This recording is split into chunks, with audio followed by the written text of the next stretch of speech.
les directives anticipées et la nouvelle loi sur la fin de vie. Alors, trois intervenants. Patricia Libat, infirmière référente du réseau de soins palliatifs et en hospitalisation à domicile. Isabelle Harit-Chabalet, psychologue en équipe mobile de soins palliatifs et d'accompagnement. Et Bernard Paternostre, médecin en soins palliatifs. Quelle est la place des directives anticipées dans la nouvelle loi sur la fin de vie? Pour bien comprendre la place des directives anticipées dans la nouvelle loi sur la fin de vie, il faut repartir du cœur de la loi, qui est ce qu'on pourrait appeler cette alliance thérapeutique entre la personne malade et le médecin et l'équipe soignante, qui est résumée par cette phrase: la personne malade prend avec le professionnel de santé, selon les informations, les préconisations qu'il reçoit, les décisions concernant sa santé.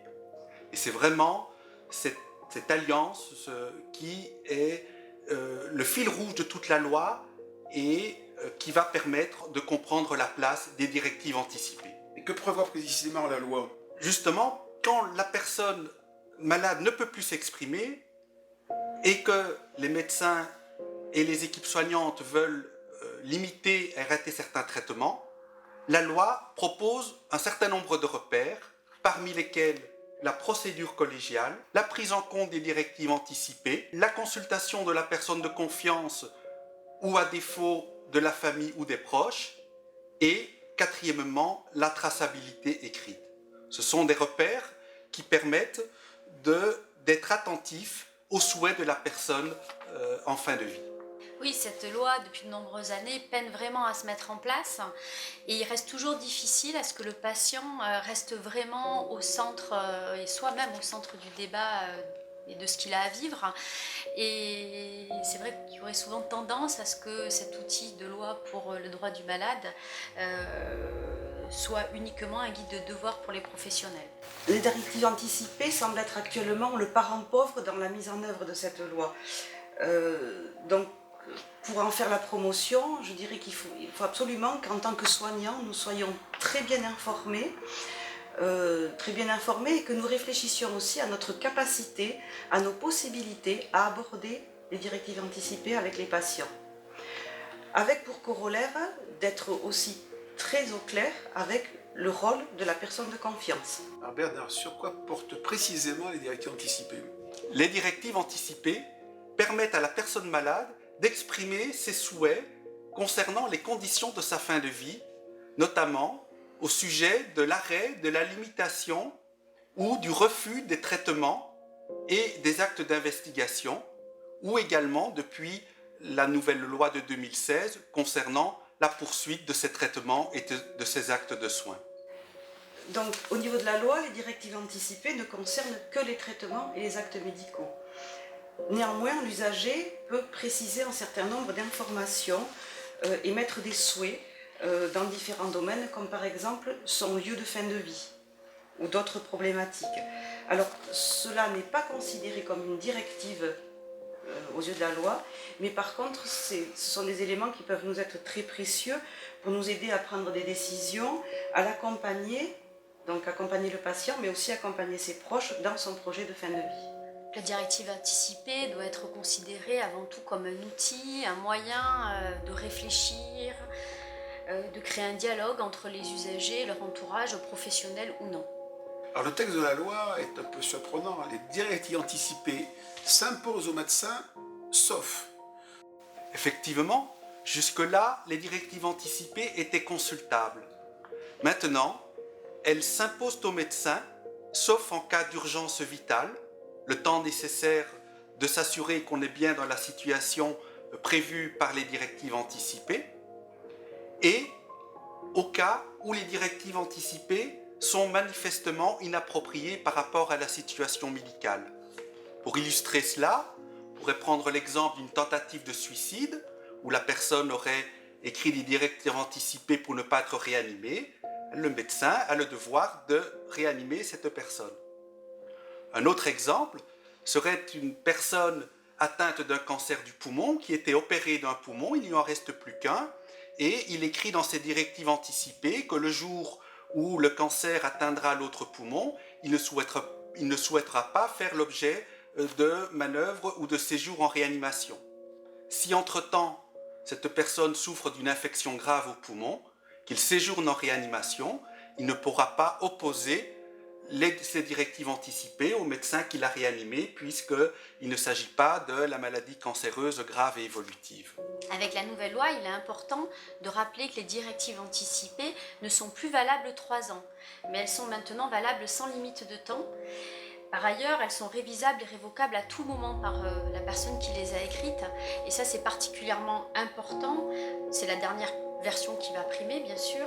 Et c'est important parce que ça va être cohérent avec l'expérience du patient, avec ce qu'il peut vivre, avec ses mécanismes de défense, son cheminement psychique, son ambivalence et son interaction avec les autres. Donc ça veut dire pour nous, en tant que soignants, s'autoriser à réinterroger les directives anticipées. Dans le cas où le médecin ne respecte pas les directives anticipées, il doit mettre en œuvre une procédure collégiale avec l'équipe de soins et un autre médecin pour justifier et motiver par écrit le non-respect des directives anticipées. La loi a précisé les conditions de rédaction et de conservation des directives anticipées. Qu'est-ce que vous pouvez en dire ? Suite à la loi de 2016, l'HAS et les décrets et l'arrêté d'application du mois d'août 2016 proposent des modèles pour rédiger les directives anticipées selon que la personne se sait ou non atteinte d'une maladie grave. Dans le cas où une personne est atteinte d'une maladie grave, en plus de la rédaction des directives anticipées, il est important de pouvoir aussi prévoir l'épisode qui risque d'arriver. Par exemple, le risque d'étouffement pour une personne atteinte de la maladie de Charcot ou d'un cancer du poumon, pour que, après que la personne ait exprimé son souhait de ne pas avoir de trachéotomie ou d'aller en réanimation, que le moment venu où il souffrirait d'un étouffement, qu'il puisse être rassuré et assuré d'être soulagé, par exemple par une titration intraveineuse lente de morphine et d'hypnovelle ou une sédation transitoire partielle. Cette mise en œuvre et cette anticipation est complémentaire des directives anticipées. En ce qui concerne la conservation des directives anticipées, il est important qu'elles soient disponibles le moment venu. Donc elles peuvent être mises dans le dossier médical ou confiées à une personne, la personne de confiance, un proche, le médecin traitant, et la loi insiste sur l'importance de pouvoir rendre disponibles ces directives le moment venu. Et c'est vrai que c'est un droit à la directive anticipée de permettre à chacun d'être acteur de sa fin de vie. C'est un droit, mais on n'oublie pas que cela reste une proposition et ce n'est pas une obligation en soi d'écrire ces directives anticipées. Alors, vous, quand même, qui connaissez bien tous les dossiers, que conseillez aux patients, aux familles, aux soignants, aux bénévoles, que conseillez-vous ? Les directives anticipées comme outil de dialogue, d'échange, de questionnement sur l'incertitude, et non pas les directives anticipées comme protocole à respecter. Moi j'aurais dit aussi, comme conseil aussi, l'importance d'accompagner les personnes. Parce que les propositions de la Haute Autorité de Santé sont très intéressantes, mais là, une fois de plus, c'est comment on peut les utiliser comme un outil pour se parler, pour dialoguer, aborder des questions auxquelles on ne pensait pas, des questions médicales que ne connaît pas le patient, mais des questions de la vie aussi du patient que ne connaissent pas les soignants. Comment faire un lieu d'alliance thérapeutique, une alliance de parcours de vie. Je crois qu'il est avant tout important d'être à l'écoute de la personne en tant que telle, dans la situation dans laquelle elle est, même si c'est complexe pour nous en tant qu'entourage, professionnel ou non, et être à l'écoute de tout, de ce qu'elle a à dire, de ses attitudes, pour pouvoir l'accompagner au mieux dans ses démarches vis-à-vis d'une situation complexe et parfois terminale. Merci.